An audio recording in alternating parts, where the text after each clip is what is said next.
Hello good morning friends. उधर online classes में आपका स्वागत है। देखो बीएससी पार्ट थर्ड का आज का जो अपना वीडियो है, आज का जो टॉपिक है वो है एक्सटर्नल सेक्रेटरी स्ट्रक्चर, बाह्य स्रावी संरचनाएं। अपना ये तीसरा उत्तक चल रहा है। पिछली वीडियो में अभी अपन ने इसके बारे में बताया था कि तीसरा उत्तक स्रावी उत्तक सेक्रेटरी टिश्यू चल रहा है।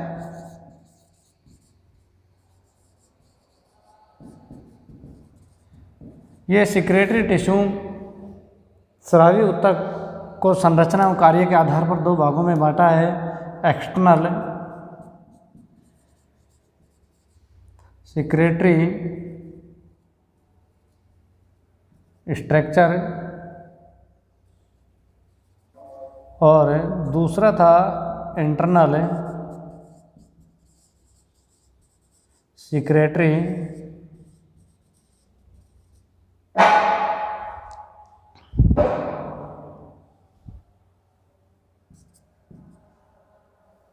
स्ट्रक्चर। तो ये दो भागों में इनको अपन ने डिवाइड किया, बाह्य स्रावी संरचनाएं और अंतःस्रावी संरचनाएं। तो बाह्य स्रावी संरचनाओं के बारे में आज अपन अध्ययन करेंगे कि बाह्य स्रावी संरचनाएं कौन कौन सी हैं और उनमें क्या विशेषता, किस प्रकार के पादपों में वो पाई जाती है। तो इसके बारे में अपन इस वीडियो में आज अध्ययन करेंगे। तो अंतःस्रावी और बाह्य स्रावी संरचनाओं, ये उनको कार्य के आधार पर डिवाइड करने का आधार था। तो अब देखते हैं अपन एक्सटर्नल सेक्रेटरी स्ट्रक्चर। पहला भाग है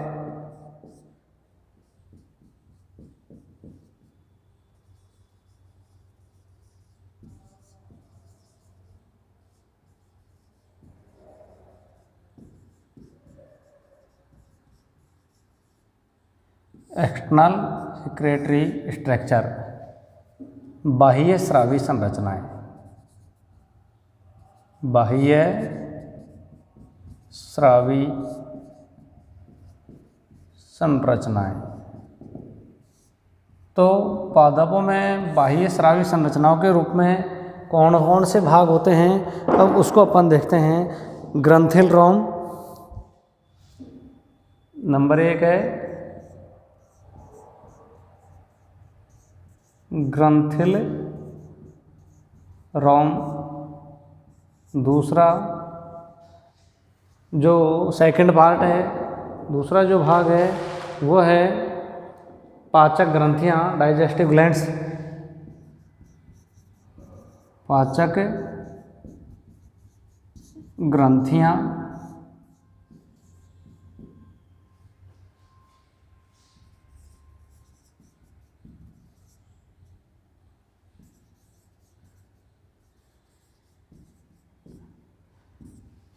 और फर्स्ट जो भाग है ग्रंथिल रोम, वो है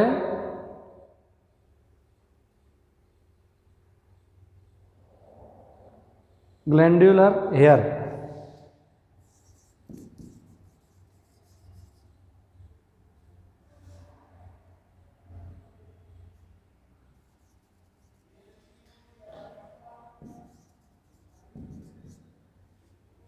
तीसरा है सी पार्ट है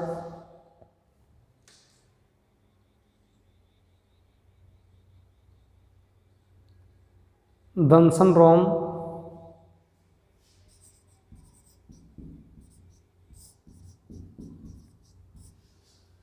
दंसन रोम है सिटिंग हेयर्स।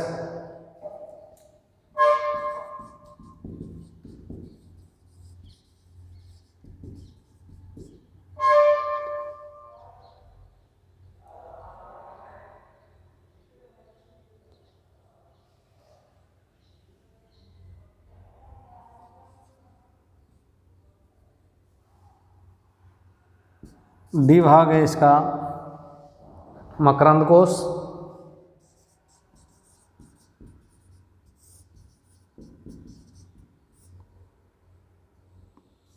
ई तेल ग्रंथियां।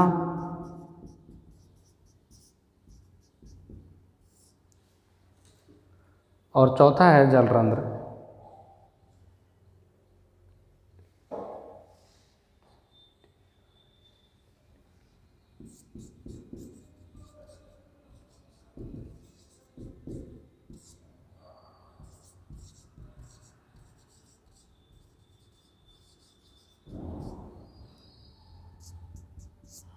लास्ट भाग है बाह्य स्रावी संरचना में जलरंध्र।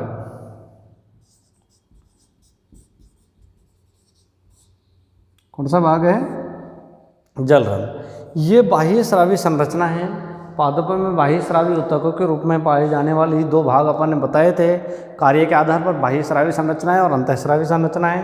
तो बाह्य स्रावी संरचनाओं में ग्रंथिल रोम, ग्लैंडुलर हेयर, पाचक ग्रंथियाँ, डाइजेस्टिव ग्लैंड्स, दंसन रोम, स्टेनिंग हेयर्स, मकरंद कोश, नेक्टेरिस, तेल ग्रंथियाँ, ऑयल ग्लैंड्स और जलरंध्र, ये बाह्य स्रावी संरचनाएं हैं जो पादपों में कुछ पदार्थों का स्रावण करने का कार्य करती हैं।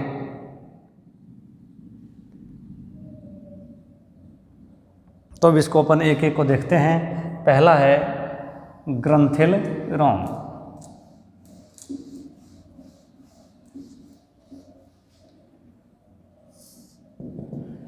देखो ग्रंथिल रोम क्या होते हैं? पादपों में, कई पादपों में बाह्य सतह पर पाए जाने वाले, ये अधिचर्म पर पाए जाने वाले रोम होते हैं। ये एक कोशिकीय या बहुकोशिकीय हो सकते हैं। ये रोम प्राय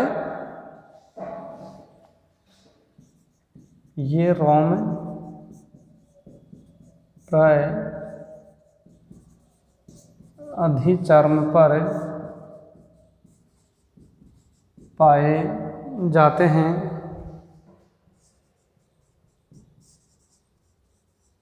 जो एक कोशिकीय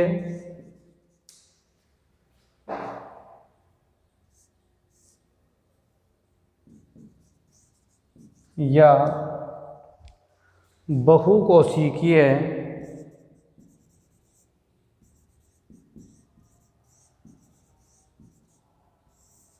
हो सकते हैं। ठीक है कि भाई जो ग्रंथिल रोम होते हैं ये अधिचर्म एपिडर्मिस पर पाए जाने वाली संरचनाएं जो एक कोशिकीय या बहुकोशिकीय संरचनाएं हो सकती हैं। इन रोमों में एक अथवा बहुकोशिकीय व्रंत भी हो सकते हैं। इन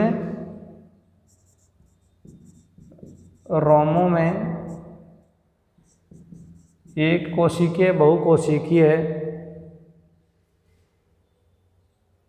एक कोशिकीय या बहुकोशिकीय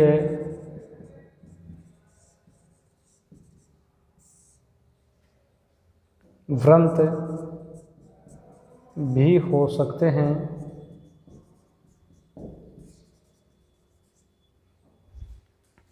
कि इनकी सतह पर एक कोशिकीय या बहुकोशिकीय व्रंत भी पाए जा सकते हैं तथा इन पर कुछ पादपों में श्लेष्मी पदार्थ या टर्पेन्स का आधिक्य होता है। ये विभिन्न पादप अंगों पर पाए जाते हैं। कुछ पादपों में श्लेष्मी पदार्थ या टर्पेन्स का आधिक्य होता है। कुछ पादपों में श्लेष्मी पदार्थ या टर्पेन्स का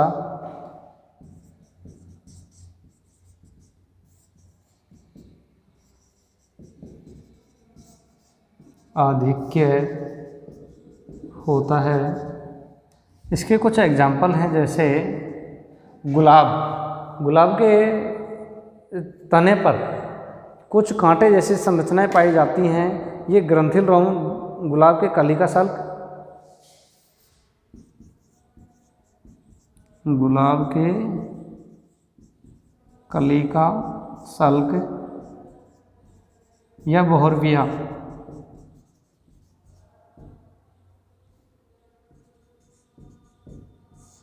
ये कुछ पादप हैं। इन पादपों की सतह पर ग्रंथिल रोम पाए जाते हैं।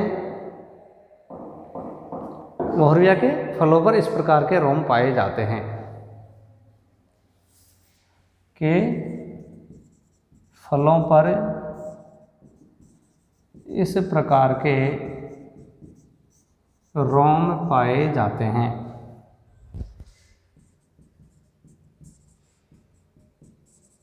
ठीक है, तो ग्रंथिल रोम क्या होते हैं? ग्लैंडुलर हेयर बाह्य संरचनाओं में ये पाए जाने वाले भाग हैं जो रोम ये रोम प्राय एपिडर्मिस पर पाए जाते हैं। अधिचर्म पर पाई जाने वाली संरचनाएं जो एक कोशिकीय या बहुकोशिकीय हो सकते हैं। इन रोमों में एक कोशिकीय बहुकोशिकीय व्रंत भी हो सकते हैं और कुछ पादपों में श्लेष्मीय पदार्थ या टर्पेन्स का आधिक्य होता है। इसमें कुछ एग्जाम्पल्स हैं, जैसे गुलाब की कली का सल्क या बोहरबिया के फलों पर इस प्रकार के रोम पाए जाते हैं। तो ये तो हुआ ग्रंथिल रोम बाह्य स्रावी संरचनाओं में।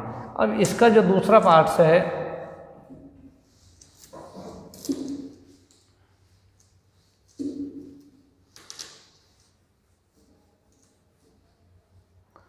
दूसरा पार्ट है इसका पाचक ग्रंथियां, बी भाग, पाचक ग्रंथियां, डाइजेस्टिव ग्लैंड्स।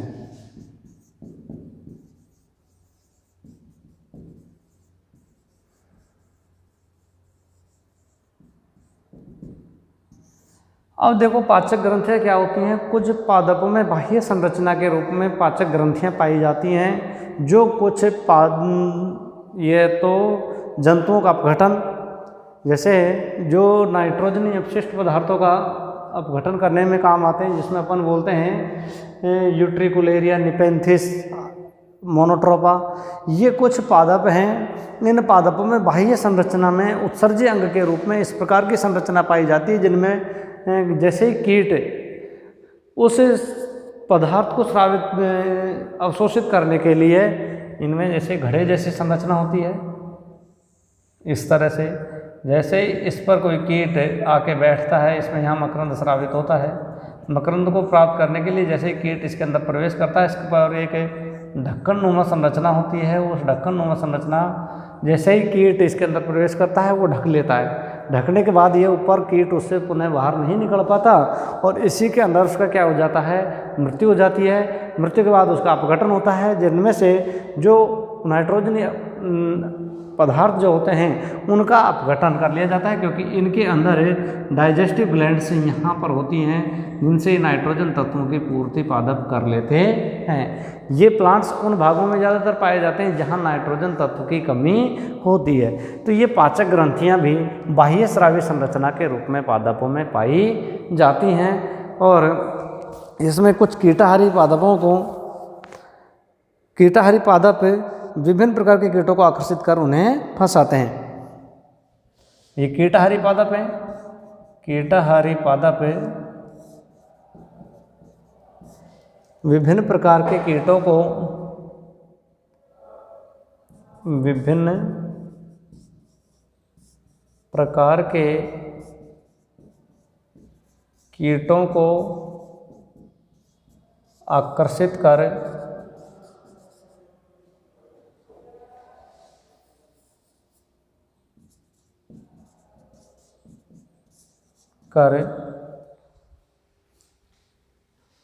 उन्हें, कीटाहारी पादप विभिन्न प्रकार के कीटों को आकर्षित कर उन्हें फंसाते हैं और इन पादपों में कीट पिंजर संरचनाएं आकर्षित कर उन्हें फंसाते हैं। जैसे कीट इनके घड़े जैसी संरचना पर आकर बैठता है, उसके अंदर प्रवेश करता है और उसके अंदर वो फंस जाता है, फिर पुनः बाहर नहीं निकल पाता। तो इसमें पिंजर संरचनाओं में या उनके पास ही विशिष्ट पाचक ग्रंथियां पाई जाती है। पिंजर जैसी संरचना होती है, पिंजर संरचनाओं या उनके पास ही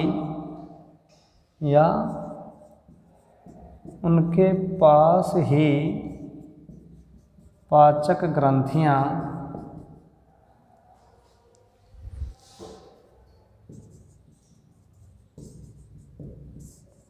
पाई जाती हैं। उनके पास ही पाचक ग्रंथियां पाई जाती हैं, जिसके द्वारा ये उन जंतुओं का पाचन कर जाते हैं। जो विशेषकर प्रोटीन अपघटन एंजाइम स्रावित करती हैं, जो विशेषकर प्रोटीन अपघटक एंजाइम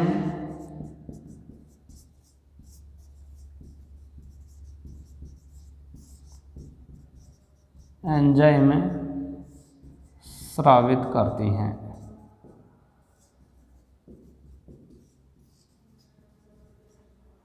कि भाई कीटाहारी जो पादप होते हैं, इन पादपों में विभिन्न प्रकार के कीटों को आकर्षित करने के लिए आकर्षित कर उनको फंसाते हैं। इसमें पिंजर जैसी संरचनाएं होती हैं या उनके पास ही पाचक ग्रंथियां पाई जाती हैं, जिनसे विशेषकर प्रोटीन अपघटक एंजाइम स्रावित किया जाता है, जिनसे उन पदार्थों का अपघटन होके और उनसे नाइट्रोजनी तत्वों का अवशोषण कर लिया जाता है। जैसे नेपेंथिस, पिग्विक्यूला, ड्रोसेरा, इसके कुछ उदाहरण हैं। ये पादप हैं, इनमें ये पाए जाते हैं, जैसे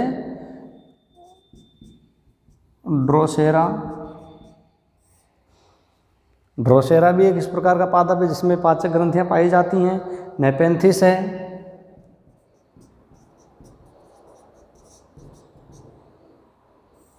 मोनोट्रोपा है। तो ये कुछ कीटाहारी पादप हैं जो कीटों का भक्षण कर उनसे नाइट्रोजन अपशिष्ट पदार्थों का अपघटन करने का कार्य करते हैं। इनमें जैसे नेपेंथिस में इस प्रकार के एंजाइम या घड़े जैसी जो संरचना होती है, जैसे कीट इसके अंदर आके फंसता है, कीट पुनः उस संरचना से बाहर नहीं निकल पाता, जिसके कारण उसका इस घड़े जैसी संरचना के अंदर ही क्या हो जाता है, अपघटन हो जाता है। और अपघटन होकर उसके कारण उसकी मृत्यु हो जाती है और उसमें से जो उपयोगी तत्व होते हैं, नाइट्रोजनी जो तत्व होते हैं, उनका क्या कर लिया जाता है, अपघटन करके और उसका अवशोषण कर लिया जाता है।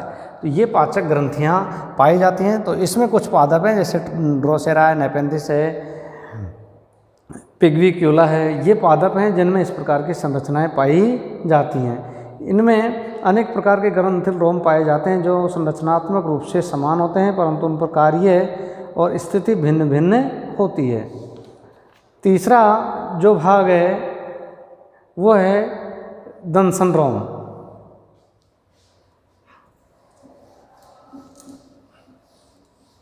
तीसरा भाग है दंसन रोम।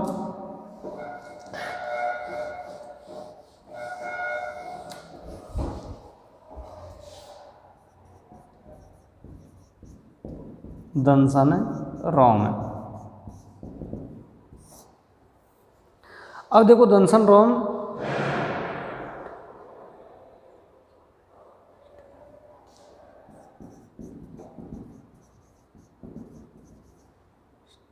हेयर,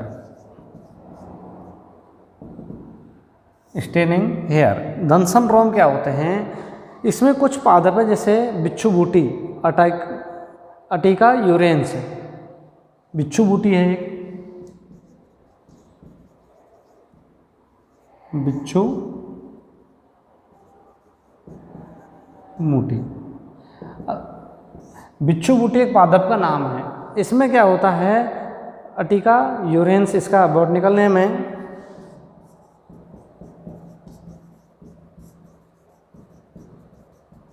अटिका यूरेंस इसका क्या है, बॉटनिकल नेम है ये। अब बिच्छू बूटी क्या होती है, इसमें एक गुब्बारे जैसी संरचना होती है जो उसकी बाह्य सतह पर उभार जैसी संरचना होती है। ये संरचना, इसमें इस तरह के कुछ पदार्थ होता है, जैसे ही वो मानव त्वचा पर लगता है तो उससे खुजली या जलन, दर्द महसूस होता है। इसलिए इसको बोलते हैं बिच्छू बूटी। इसका नाम, साधारण नाम इसीलिए रखा गया है कि इस पादप की पत्तियों की सतह पर दंसन रोम पाए जाते हैं और दंसन रोम गुब्बारे नुमा आधारीय भाग में धंसा हुआ रहता है। और इस रोम का ऊपरी भाग केशिका नली के समान होता है, जिसका शीर्ष जो है गोलाकार होता है।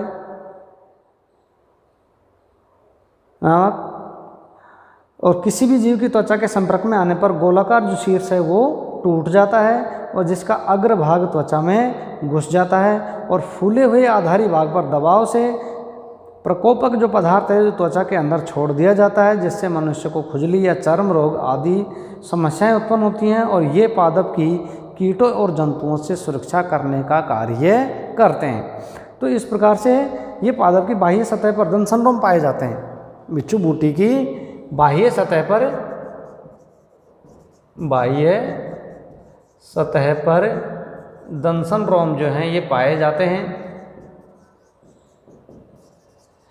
अब इसमें क्या होती है, ये फूली हुई संरचना होती है, एक इस तरह से ये संरचना होती है। जैसे ही ये मानव त्वचा के अंदर लगता है, तो इस पर है जो जहरीला जो पदार्थ होता है ये त्वचा के अंदर घुस जाता है, दबाव के कारण ये भाग फूट जाता है, जिसके अंदर त्वचा के अंदर ये पदार्थ छोड़ दिया जाता है, जिसके कारण मनुष्य की जो त्वचा में जलन या दर्द महसूस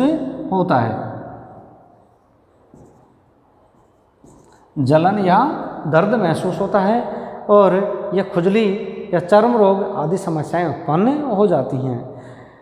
ये जो रोम है पादप की कीट और जंतुओं से रक्षा करने का कार्य करते हैं। ये दंसन रोम होते हैं, दंसन रोम जो हैं ये कीटों एवं जंतुओं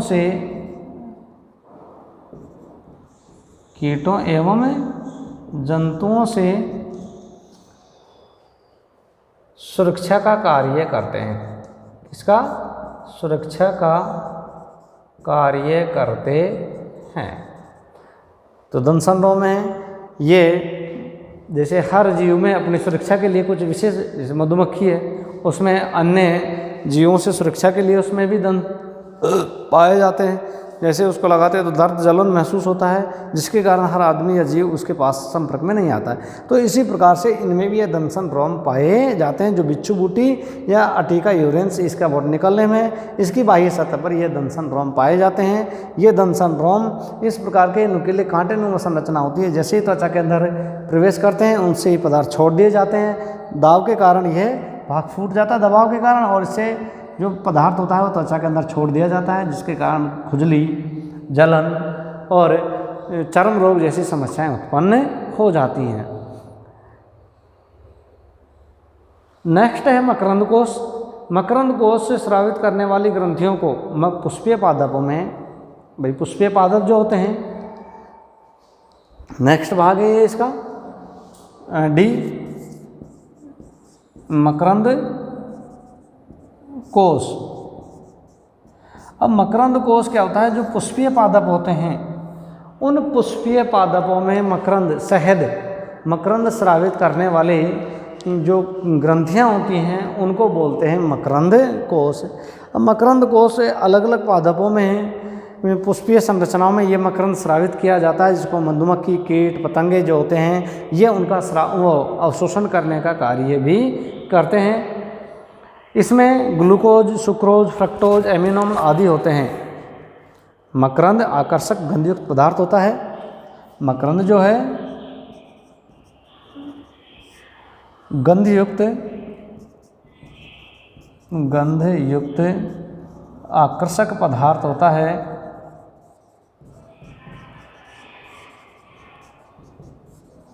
जिसमें ग्लूकोज,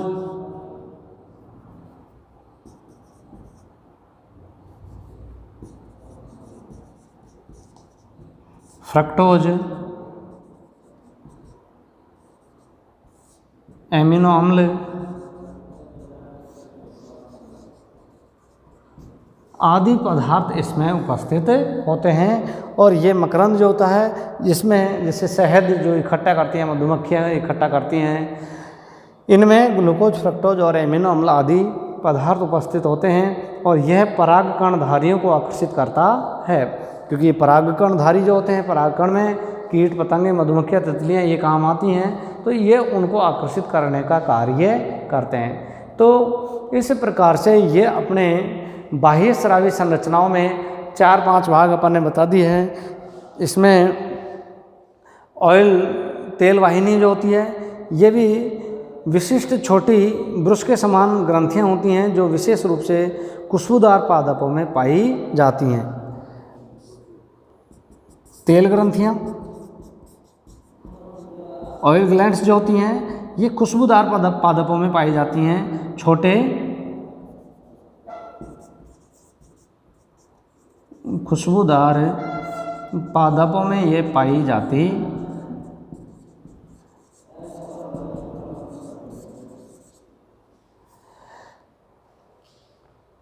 इनमें क्या होता है, ये वाष्पशील तेल का स्रावण करती हैं। ये क्या करती हैं, ये वाष्पशील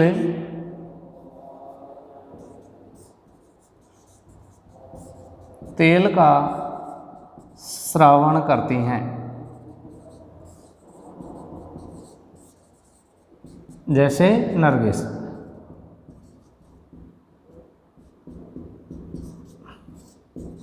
ये प्लांट्स का नाम है। ये कुछ छोटे पादप होते हैं जो खुशबूदार पादपों में ये तेल ग्रंथियां पाई जाती हैं जो वाष्पशील तेल का स्रावण करती हैं, जैसे नरगिस, केवड़ा। ये कुछ पादप हैं, इन पादपों में ये तेल ग्रंथियां पाई जाती हैं जो तेल या कुछ ये पदार्थ का स्रावण करती हैं। अब अपन